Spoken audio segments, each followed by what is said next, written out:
मानव सभ्यताको पहिलो देश इजिप्ट। यसको पुरानो नाम केमेट।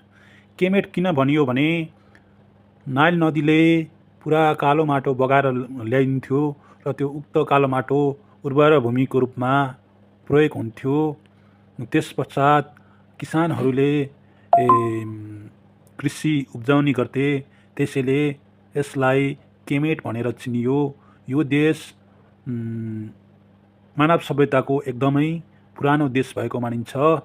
हामी यस देशको इजिप्ट देशको अलाइमेन्ट सिटीतर्फ 4 जना गइरहेका छौँ केही सपिङ गर्नको लागि। यसमा मेरो मित्र रत्न हुनुहुन्छ, बाबुराम हुनुहुन्छ र मेरो अर्को मित्र धीरज तामाङ हुनुहुन्छ। हामी यस इजिप्टको भ्रमण अवलोकन गर्दैछौँ। अरू नयाँ भिडियोहरू हेर्नको लागि फलो गर्नुहोला, फलो ब्याक दिनेछु। भर्खर चाहिँ म सिक्दैछु क्रिएटरको लागि, खासै अनुभव त छैन।